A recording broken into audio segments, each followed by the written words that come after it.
This video is going to be a little different because on YouTube you'll find all sorts of videos focused on when to sell a stock. But this video will focus on reasons to sell a stock that may sound smart in theory, but that are actually very bad reasons that will cost you a lot of money. And I've discovered 7 bad reasons to sell a stock in total. And so without further ado, let's get started.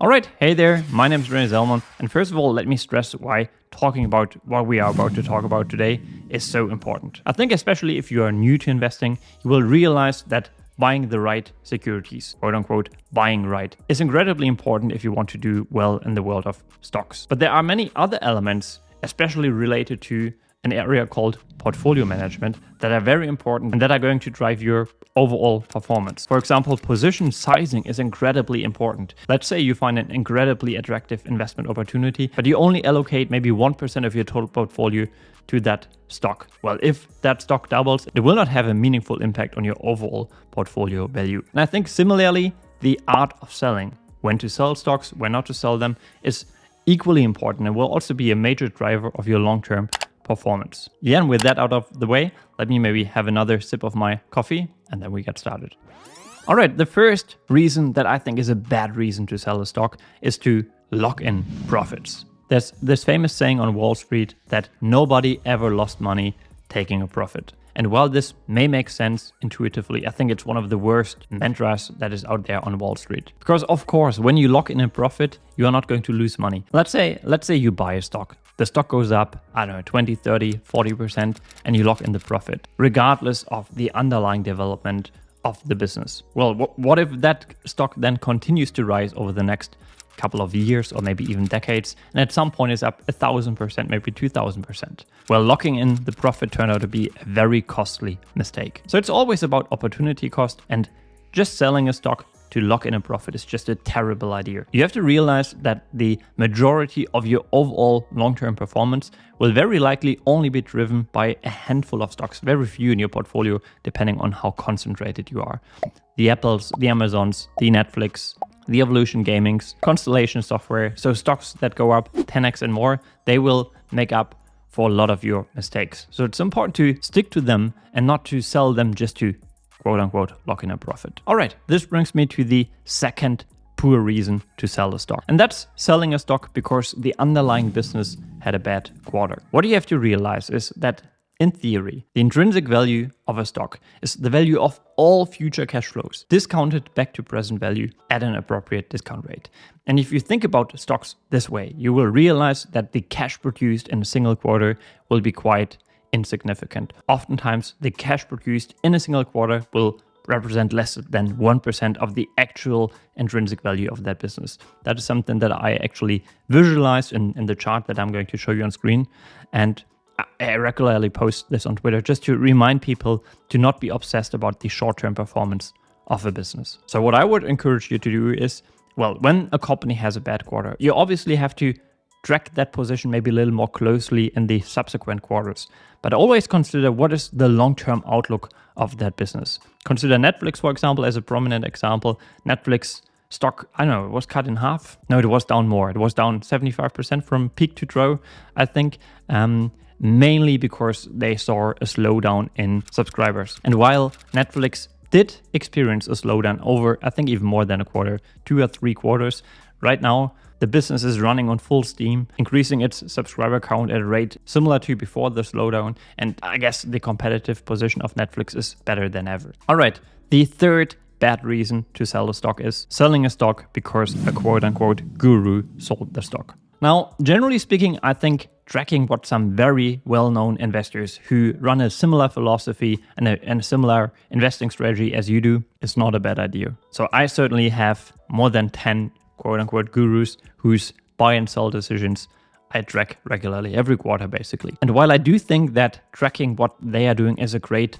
idea generation source, I also think placing too much emphasis on what these quote-unquote gurus do can be quite dangerous. And I think it can be particularly dangerous when it comes to selling stocks. Because if you clone a superstar investor, say an investor you admire, he has initiated a new position and made it quite a significant position in his portfolio. Loaning him might not be the worst idea ever if you put in some work as well to truly understand the investment thesis behind that investment. However, just selling a stock because an investor that you admire and who holds the same position sold his stake in the business will oftentimes turn out to be a mistake. Of course, while investors usually only buy securities for one reason, they believe the intrinsic value is not reflected by the current stock price. They might sell a stock for all sorts of reasons. Just to come up with a couple of examples, maybe they are selling the position because they're concerned about valuation. Maybe they are seeing something in the business that they didn't like. Maybe they have sold the stock because of fund outflows and they just have to liquidate a certain position to pay out their investors. Maybe they are selling a position for tax reasons, maybe for opportunity cost reasons, because they wanted to get some new capital that they wanted to allocate to another security. Or maybe they just realized that they made a mistake in their initial analysis. So just to name a few examples. Do we know why that particular investor sold the stock?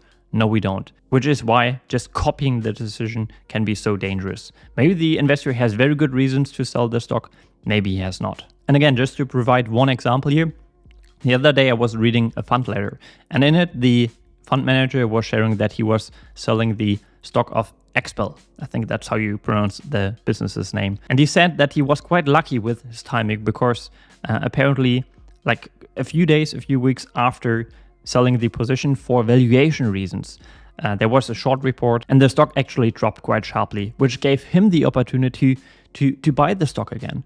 So as you can see, fund managers oftentimes make very quick decisions. They may sell a stock in one quarter for one particular reason, and then they may buy it actually back in another quarter for another reason. All right, before I move on, I think this list is not comprehensive. I'm sure there are other bad reasons to sell a stock, and I'm curious, which quote-unquote bad reasons to sell a stock would you add to my list here? Share them in the comments down below, and let's have a productive discussion. All right, the fifth bad reason to sell a stock is to sell a stock simply because it is down a certain percentage. So basically what I'm talking about here is the idea of using stop losses. Let's say you create a stop loss in your broker that will automatically sell a security once it drops, for example, 25%. And I think this is one of the worst reasons to sell a stock that I will talk about in this video. Because just imagine the following scenario. You own a business where you think in 10 years from now, this business will be much more valuable than today. I was just talking about a short selling report. Let's say a short selling report comes out with all sorts of made up reasons why that business is a fraud. And you actually know that the claims made in that report are wrong. But the market nonetheless reacts to the news. The stock falls, and over the subsequent maybe days or weeks, it drops and it keeps dropping. At some point, it's down more than 25%.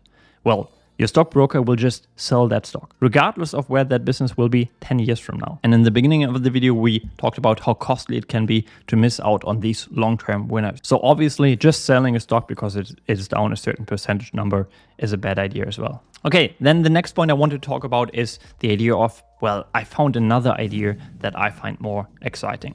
So what I just want to briefly touch on here is that oftentimes when you come across a new investment idea, you will feel excited about it. In a way, this reason to sell a stock reminds me of the so-called shiny object syndrome. I'm not sure if you ever heard of it. Basically, the shiny object syndrome refers to the idea that someone focuses all of their attention on something that is new, that is current, that is exciting just because it's new. And in investing, this may be being overly focused on the hot new industry or maybe a hot new security. And I've experienced that too. Oftentimes, just sitting on the businesses that you own for a long period of time, I don't know, just every quarter making sure the business is still intact can be quite boring. But the point of investing is not to think of it as kind of a hobby that is, I don't know, going to entertain you. No.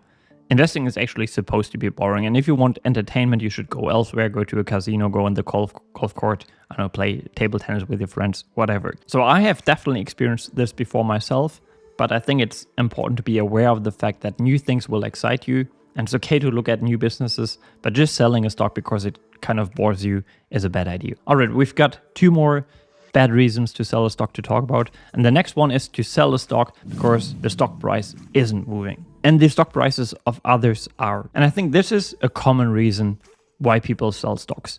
For example, I'm an owner of Nintendo, and Nintendo stock has been flat for, I don't know, I think 2 years now, up until, I don't know, late 2023. The stock actually started moving again more recently. And I saw many people who truly believed in the long-term Nintendo thesis, but then they nonetheless sold the stock because they just felt frustrated because the stock didn't react to any Nintendo news, be it positive news or negative news. And they felt like, well, it's just not going to go anywhere. And that's exactly what I'm trying to talk about here. That's a non-fundamental reason for selling a stock that I think is just a very bad reason to sell a stock. You know what you have to realize is that in stock markets, oftentimes stocks follow a specific pattern. Oftentimes the business will maybe perform quite consistently well over many years. But then there will be periods where the stock is actually flat for a long period of time. Maybe it's just 1 year, maybe it's 2 years, sometimes it's 3 years.